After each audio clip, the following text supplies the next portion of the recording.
Надо жүрген бере-береміз. Думан Батыр, сәлем, қалайсың? Ол, ана басқа бірдеңе көрсетіп жатыр ғой.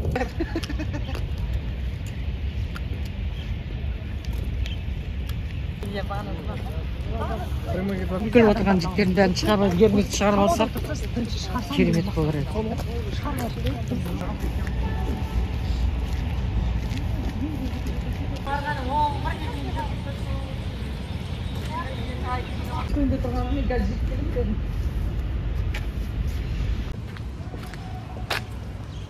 Біздер шықпаймыз. Камерамен кіргізбейді. Мен сияқты жындыларға болады.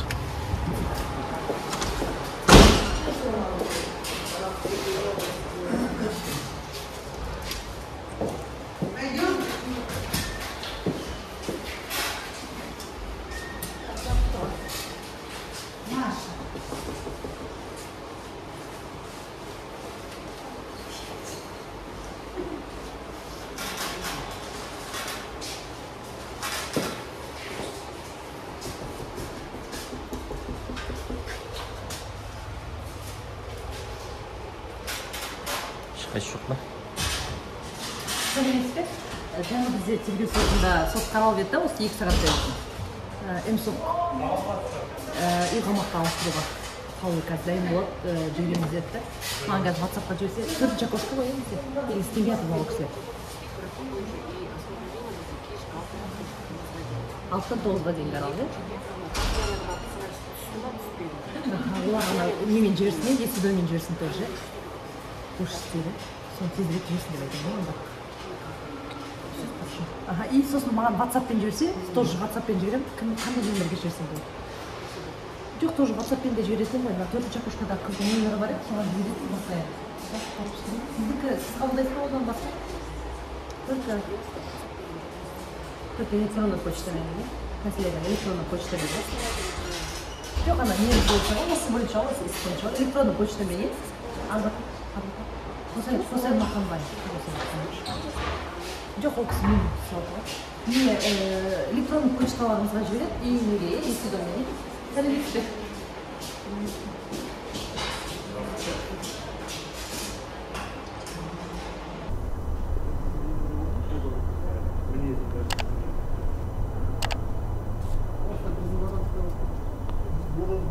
Армысыздар, кеші жарық ешкісі арық ағайын, бұл не дейді арнасы. Мен Думан Мұхаммед-Кәрім. Бүгін қарашаның 4-і, жергілікті уақыт 19 сағат 47 минут, дәл осы репортаж түсіріліп жатқан кез. Дегі уақытты айтып тұрмын. Алматыдағы Си-18 аталып кеткен мекеменің қасында тұрмыз. Тергеу алды уақытша оқшаулау мекемесі. Мұнда бүгін Қосай Мақанбаев бауырымды шығару керек еді. Біз шын айтқанда белсенділер, тәуелсіз журналистер осында 16:00-де келіп алғанбыз. 4:30-да мен өзімнің бір эфирімді шығарғам. Тікелей эфирде әне шығарады, міне шығарады деп соттың қаулысын күтіп жүргенімізге міне жарты күн өтті. Соттың қаулысы әлі келген жоқ. Оның үстіне тергеушісін шақырды. Осыдан бір 2 сағат бұрын тергеушісі де әлі жеткен жоқ. Сөйтіп Қосайды шығарамыз деген. Белсенділер ар жақта Қосайды күтіп тұр. Енді 1-2 сағаттың ішінде шығарама деп жүргеніміздің өзіне 4-5 сағат өтіп кетті. Енді шығуы тиіс. Осы репортажда барынша қимай, қазғалтында салып жіберем. Мақсатымыз, енді ойымыз, Қосай шықса бізге сұхбат береме деп ойлаймыз. Алайда оны бізге көрсетпей, бірден конвойға тиеп алып кетуі де мүмкін. Онда жоққа шығара алмаймыз. Не де болса көреміз енді.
Тәуелсіз журналистер, блогерлер, қоғам белсенділері осы жерге жиналып тұрмыз. Негізі ар жақтағы мына фронт офис деп жазылған өзінің атауы да қызық екен. Майдан кеңсесі деген сияқылды. Бұл жерде неге майдан кеңсесі? Ішіне кіріп улап шулап, бұл жерде қызыл кеңіртек қырғын жүреді деген сияқылды. Әйтеу, осы жерде күтіп тұрмыз. Іштен бәрімізді қуып шықты. Далада тұрып күтіңдер деді. Жұмыс уақыты бітті, шығыңдар деп. Қазір міне есікті ашып кіргізі келе жатқан сияқты. Аяған сияқты ғой. Бұл билікті бізді аяйтын сияқты ғой. Кіруге болады дей ма? Жарықты қосқан жоқ, алайда ішке кірдік әйтеу, Құдайға шүкір, жыды жерде тұрмыз. Интервью жазбаңдар, камераға түсірмеңдер деп ұрсып жатыр. Мен сияқылдылар ақырын ғана ішкі көрсетпей түсіріп жатырмыз. Сонымен қарашаның 4-і, кешкі сағат 20:09, біз әлі осы 18-дің алдында тұрмыз. Іште бір кішкене 15-20 минуттай жылынып алуға мүмкіндік болды. Алайда қайтадан шығарып жүрді. Міне бір 5-10 минуттың ішінде Қосай шығады деді. Бәріміз улап шулап есік алдына шықтық, Қосайды күтіп тұрмыз енді. Жоқ дейді түрме. Конвоймен алып кетіп қалса?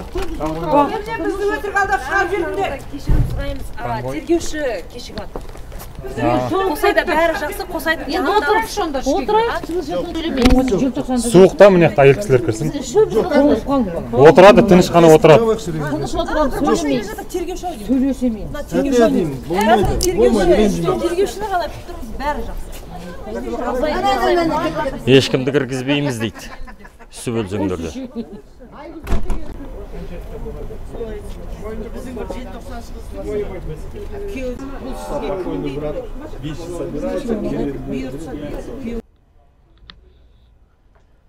Жиырма бір сағат 22 минут. Тергеушімізді сағат 18 шамасында, кешкі 6 кезінде шақырған адвокат. Әне келем, міне келем, 15 минут, сол 15 минут міне осы уақытқа дейін созылды. Келген жігіт ішке кірген сияқылды. Сол тергеушімі де ойлады, жүрген жүрісі, қолында ұстаған папкасына қарағанда, сыздаған жүрісіне қарағанда тергеушіге ұқсайды. Енді Қосайды шығарама деп үміттеніп тұрмыз. О, шығып отыр.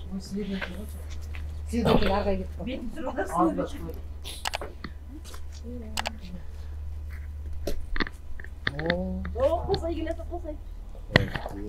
Чағылған не olmasın? Есікті шата. Қосай келеді. Светті жүрді бүйткен. Қайлағына жүрді. Қосай батыр келеді. Ана, іште біреуге. Ашшы бұл. Айнарымен жалғастыр қасында. Есікті ашуға келеді. Шықпадай, бұлайын әртіміз. Көрдіңіз. Телеграмға салады. Салады? Сіз анда Қосай. мен телеграмға беремін.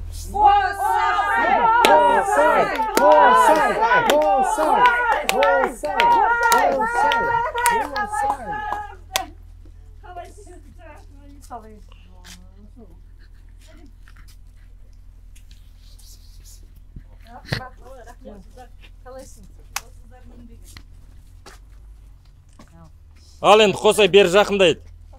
Қосай. Дархан. Достары. Саят қайда сай? Қасында тұр. Қасында тұр. Қаранды осыңыз қарашы. Қосай бері жақында енді. Кел, уәлейкум ассалам. Кел, жақсы аман. Ой, мені қойшы, біз 15 күн. Үйқамаққа жіберді. Менің анамның ауыр халде жатқанына соған қарай енді жіберді. Енді екінші айтатыным осы Қандар қоғам қауымдығына үлкен рахметім. Соның ішіндегі Болат Мукешевичке, Сәрсенбай ағамызға, олардың алдында бас ием, осы қолдау көрсеткеніне, осындай қорғаушыларымды осылай маған беріп, осы күнге дейін әлі солардың қаражаттарын төлеп, осындай профессионалдарды енді беріп, соларды міне еңбекпен, жұмыспен осы босатуға жіберді. Енді мына алдымызда тергеу бар, тергеуден кейін сот бар, соның бәрі әділ болатынына сенемін. Солай болуға енді ең артында жақсы болатын деп соған сенем. Денсаулығым енді бұл жерде денсаулық әлде былай нашарланып, одан кейін түзеліп, енді біраз зат түсіндік, осы жерде не қалай екенін көрдік, біраз адамдармен таныстық. Міне Дархан мырзамен осы жерде таныстық. Енді нағыз батыр екеніне көзіміз жетті. Сондай тағы да біраз адамдарды көрдік. Міне Мамайды осы жерде таныстық. Бұрында білмесек те бір-бірімізді. Міне содан енді қазір бәрі дұрыс болады. Енді аман есен болсын бәрі. Қазақ халқым, біз бір ел болайық, бір халық болайық, бәріміз өзімізден бастайық, өзіміз дұрыс болайық, бәрі дұрыс болады деп сенемін. Тағылған айыптарды мойындадың ба? Жоқ, мойындамаймыз. Сағым сынған жоқ па, күрес жалғаса ма?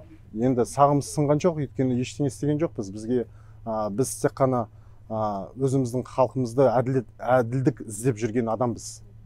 Соны іздейміз ары қарай, әділдікті. Соған сенеміз. Барлықтарыңыздан кешірім сұраймыз. Жақсы, Бүгін Қосай ұйғамақ түріндегі бұлтартпау шарасымен шықты. Қазіргі таңда кішкене шектеулері бар, талаптары бар ұйғамақ түріндегі бұлтартпау шарасының. Сондықтан да қазір бұл кісі сұхбат бере алмайды. Сондықтан түсіністікпен қарауларыңызды сұраймыз. Барша халыққа рахметімізді айтамыз, алғысымызды айтамыз. Көп ұзақ уақыт күттіртіп қойғанымыз үшін кешірім сұраймыз сіздерден. Шектеулерді айтып өтіңізші. Шектеулерді бірінші шектеу ол тек үйінде болу керек. Қазір ұйғамақ түріндегі бұлтартпау шарасы болғаннан кейін үйден тек қана тергеу әрекеттері кезінде тергеу әрекеттеріне барып келетін болады адвокатпен бірге, яғни менімен бірге. Және де үйінде ешкімді қабылдай алмайды, өкінішке орай. Тек анасы, мен және судья, тергеуші және де прокурор ғана. Осы 5 адамға ғана рұқсат етілді. Сонымен қатар телефон, интернет желісімен қолдануға ешқандай жаңағы шаралар жоқ. Сондықтан да қазір енді кішкене уақыт осы талаптарды орындауға Қосай міндетті. Барлықтарыңызға рахмет.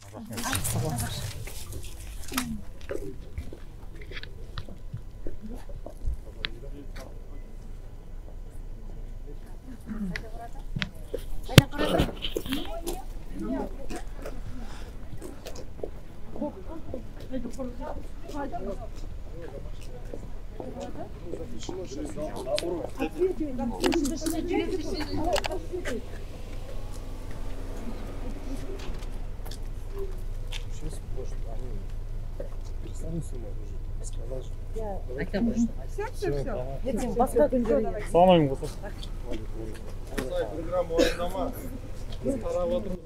Тергеуші Қосайды көлікке отырғызып алып кетпекші енді.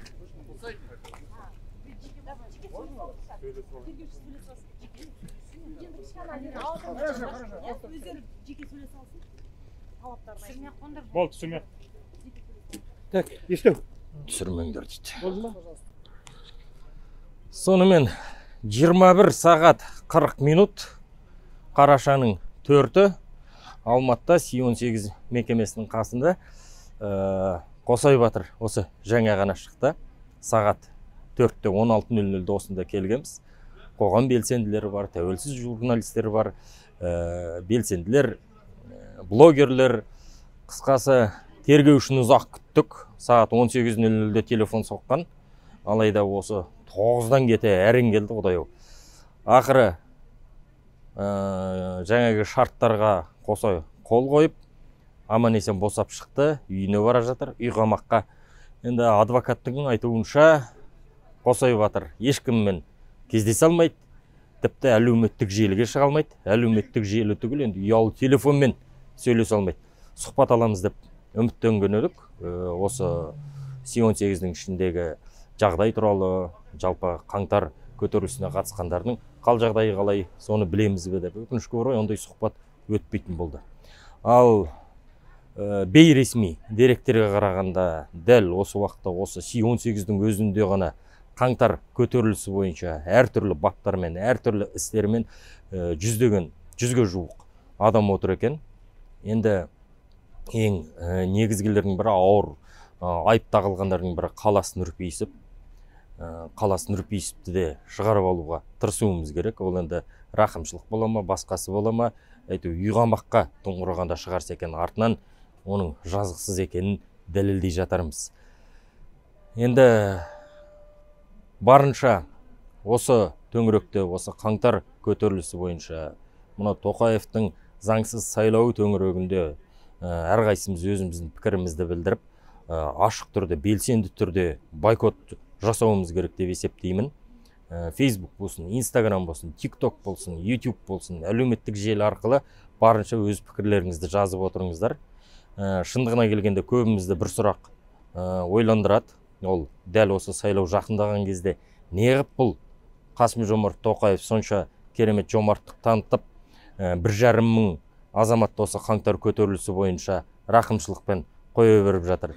Күні кеше ғана Жанболат Мамайдың босап шыққанын білеміз. Босап шыққанда үйғамаққа шықты. Міне бүгін Қосай Батырда үйғамаққа шықты. Қаласта 1-2 күнде ма, бір аптаның ішінде босап шығады, яғни үйғамаққа шығады деген үмітіміз бар. Бұл енді кейбір сарапшылардың айтуынша Қасым-Жомарт Тоқаев халықтың алдында, осы сайлаудың алдында өзіне бедел жинағысы келеді. Енді біреулері бұл ақпаратты да жоққа шығара алмаймыз. Біріккен ұлттар ұйымы өздеріңіз білесіздер, Кәрім Мәсімовке қатысты мәлімдеме таратты.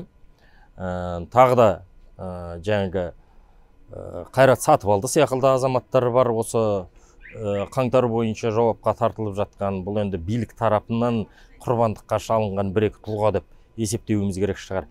Міне осы азаматтарды жаңағы Қайрат Сатыбалды, Кәрім Мәсімов тағы да бірнешеуін босату үшін мұның алдында Қасым-Жомарт Тоқаев осы белсенді азаматтарды қоя беріп, біз аналарды жібердік, енді мыналарды да жібереміз деген сияқты алдын алу қадамы деп кейбір сарапшылар айтып жатыр. Қайсысы дұрыс, қайсысы бұрыс, бұған енді халық сыншы. Сіздер не ойлайсыздар? Осы видеоның астында пікір қалдырыңыздар. Арнаға жазылып, сілтемесін барынша тарата жүріңіздер. Кеші жарық, ешкісі арық ағайын.